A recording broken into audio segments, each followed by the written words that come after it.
Hello viewers, this is Ashokananda from Teshe and this person welcomes you all and down.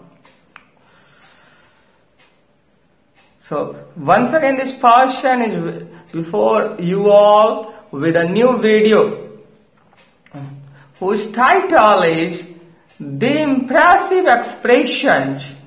The expressions that are used to show feelings or opinions to get admiration are called the impressive expressions.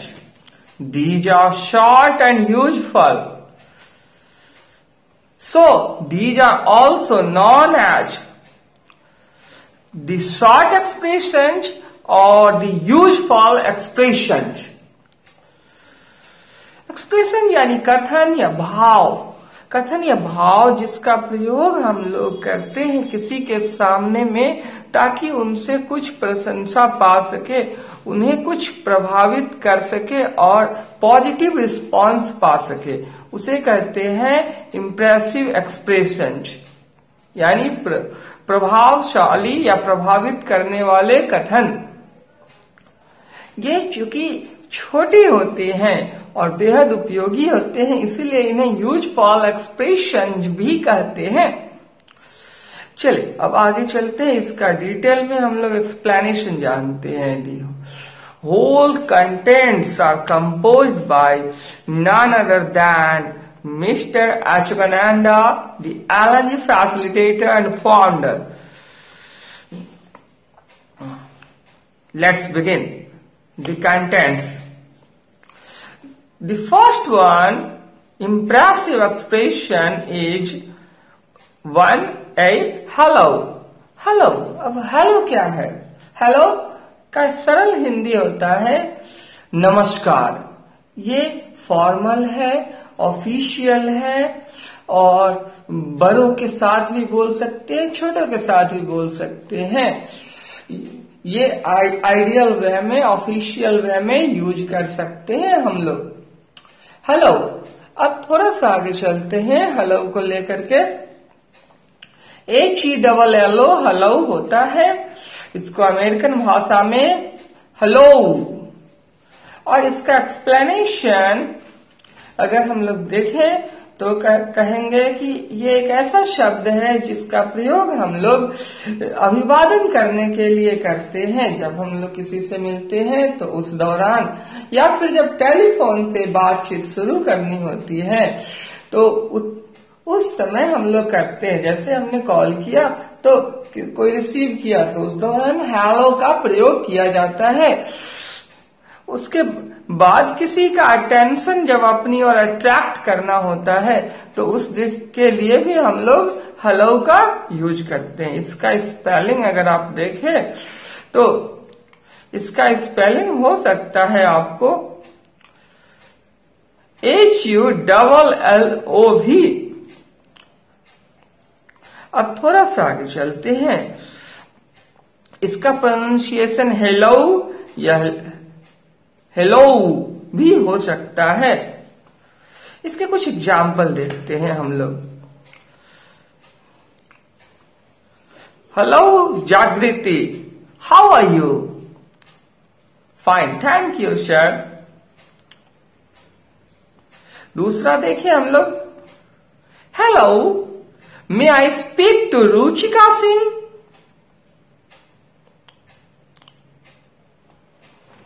Say hello to Anand for me. Soumya, come here and say hello to Mamta. इसी का second form होता है जो informal होता है, वो term है high, HI high. ये इनफॉर्मल है, जस्ट लाइक हेलो। अब बड़ों को नमस्कार किया जाता है, छोटों को नमस्ते। तो हेलो नमस्कार, हाय हाय नमस्ते। स्टाइलिश शब्द है तो अपने से छोटों को या फिर इनफॉर्मल प्लेसेस में या फिर अपने फ्रेंड सर्किल में आप इसका यूज कर सकते हैं। तो इसका कुछ एग्जाम्पल देख लेते हैं हम लोग। Hi, how are you? Hi guys, why are you sad? Hi there, I haven't seen you for weeks. Third one term है हमारा यूजफुल या शॉर्ट या इंप्रेसिव एक्सप्रेशन के अंतर्गत प्लीज। प्लीज एक ऐसा इंटरजेक्शन है जिसका रिटन में कम और स्पोकन में ज्यादा यूज होता है और इसको थोड़ा लंबा खींचते हैं। प्लीज क्योंकि पोलाइटनेस को शो करना होता है जब हम किसी को कुछ करने के लिए कहते हैं या किसी को कुछ कहते हैं, किसी से कुछ पूछना होता है तो चलिए इसको समझते हैं। जैसे देख लीजिए एक टर्म है हमारा please be quite. Please be quite. Please sit down. 3 lemon teas, please. Please, please. Don't forget to teach me, sir. Please support me forever. अब देखिए थैंक यू। थैंक यू एक ऐसा ग्रुप है जिसमें कई सारे टर्म आते हैं। एक एक करके सबको हम लोग देखते हैं। पहले प्लीज के बजाय थैंक यू की चर्चा करनी चाहिए थी। प्लीज हो गए, no problem. Thank you interjection है ये। अब थैंक यू के टर्म को समझते इसका उपयोग हम लोग करते हैं सिमिलर सेंस में कई सारे हैं। उस समय में जब किसी की एहसान को जताने होते हैं, जब कोई इंसान हमारे लिए कुछ कर देता है या कुछ दे देता है तो हमें बहुत ही सपोर्ट या हेल्प होती है, कोऑपरेशन मिलता है या फिर हमें अच्छा फील होता है तो उसके बाद हम लोग थैंक यू कहते हैं। देखिए फर्स्ट वन थैंक यू के लिए एग्जाम्पल देख सकते हैं। Thank you for your help. Oh thank you. इसी का सेकेंड टर्म है हमारा thanks. Thanks thanks for sending me the messages. Thanks for sending me the messages. आपको धन्यवाद। आपको धन्यवाद मुझे संदेशों को भेजने के लिए। Would you like a cup of tea? No thanks. C term में हम लोग देख सकते हैं सी नंबर में thanks a lot. Thanks a lot आपको ढेर सारा धन्यवाद। Thanks a lot for lending me your money. Thanks a lot for lending me your money. अब थोड़ा सा आगे चलते हैं। Thank you so much. Thank you so much. Thank you so much American term है और इसका ब्रिटिश वर्जन है थैंक यू वेरी मच। तो थैंक यू सो मच हम लोग तब बोलते हैं जब हम लोग किसी को आभार प्रकट करते हैं।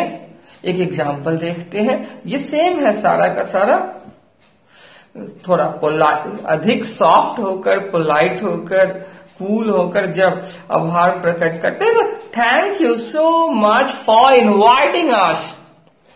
थैंक यू वेरी मच ये पहले होना चाहिए था। देखते हैं इसमें thank you very much Ranjan, Neeraj and Shreya for all you have done for me. Then आगे चलते हैं हम लोग। फोर्थ वन टर्म है हमारा excuse me, EXCUSE, excuse me. इसका प्रयोग हम लोग तब करते हैं जब किसी व्यक्ति का ध्यान अपनी ओर खींचना चाहते हैं। जब किसी भी व्यक्ति का ध्यान अपनी ओर खींचना हो तो एक्सक्यूज मी का यूज हम लोग करते हैं। विशेष तौर पे उस समय जब हम लोग कोई सवाल पूछते हैं या फिर जब असहमति जताते हैं उस समय, अथवा जब खेद प्रकट करते हैं उस समय में। देखिए एग्जाम्पल देखते हैं इसका हम लोग। Excuse me, can you tell me the way to zoo? Excuse me, can you tell me the way to the zoo? ये ज्यादा बेटर, क्योंकि जू रेगुलरली नहीं जाते। Excuse me, can you tell me the way to the zoo? मुझे दोषमुक्त कीजिएगा, क्या आप मुझे चिड़ियाघर जाने का मार्ग बता देंगे? थोड़ा सा आगे चलते, इसी का दूसरा example. Excuse me, but I don't think that we all are slab jobs the circumstances. मुझे दोषमुक्त कीजिएगा, लेकिन मैं नहीं सोचता हूं कि हम सभी कोई हालात के गुलाम होते हैं। Oh excuse me, I don't know anyone here. Oh excuse me, I don't know anyone here. अरे ओह मुझे क्षमा कीजिएगा, मैं यहां पर किसी को भी नहीं जानता हूं। अगला टर्म है हमारा 5th नंबर में फॉरगिव मी। तो फॉरगिव मी का यूज हम लोग तब करते हैं जब हम लोग कुछ कहने जा रहे होते हैं जो हो सकता है कि सामने वाले को बुरा लग जाए, या हो सकता है कि ये असभ्यता हो। तो ऐसे परिस्थिति में हम लोग फॉरगिव मी का यूज करते हैं, मुझे माफ कीजिएगा। अगर कोई बात बुरी लगी हो तो विनम्र तरीके से माफी मांगना होता है यहां पे। अगर लग जाए तो जैसे forgive me for interrupting, but to die with honour is better than to live with slavery. Excuse me.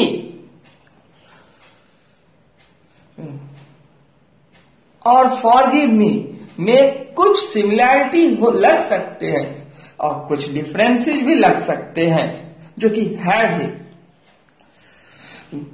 But आपको जो सटल और मैक्सिमम यूटिलाइजेशन है वो बता रहे हैं। क्लासिकल अप्रोच आप लोगों के समक्ष शेयर कर रहे हैं। देखिए इसमें हम लोग थोड़ा सा आगे चलते हैं। Forgive me for saying such, so that is absolutely ridiculous.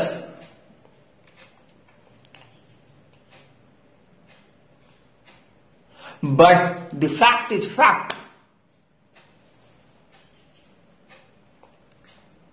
Forgive me for doing so, but that is absolutely nonsense. Then pardon me एक ऐसा टर्म है जिसका अर्थ होता है मुझे क्षमा कीजिएगा। कई बार ऐसा होता है कि जब हम लोग किसी से बात कर रहे होते तो हम लोग कहीं खो जाते किसी उधेड़ बुन में, या उसकी बातें ध्यान से नहीं सुनते हैं, तो दोबारा कहने के लिए जब दोबारा सुनने की अपील करते हैं, सामने वाले से रिक्वेस्ट करते हैं, तो उस दौरान पार्डन मी का यूज करते हैं हम लोग। एक एग्जाम्पल देखिए, जैसे किसी ने आपसे कहा hurry up, we are getting late, तो आप उसको कहते हैं, जब सुनते नहीं, पार्डन मी प्लीज। इसको सिर्फ पार्डन भी कर सकते हैं हम लोग। लास्ट वन टर्म है हमारा हाउ स्वीट, किसी किसी का बिहेवियर, किसी किसी का नेचर इतना अच्छा होता है, इतना इंप्रेसिव होता है कि उस पर फोकस करते हैं, उससे हार्टली इंप्रेस होने के बाद उस पर फोकस करते हैं, उसको जूम करके दिखलाते हैं। तो उस पार्टिकुलर सिचुएशन के लिए बने हुए हैं how sweet,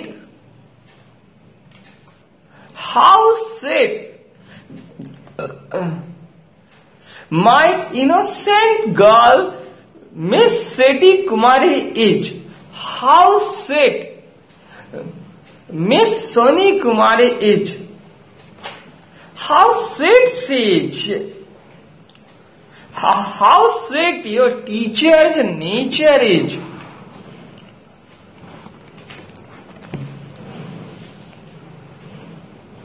How sweet my sister-in-law is. How sweet the nature of one of my favorite students whose name is Kirti Nidhi. How sweet Riddhi and Siddhi.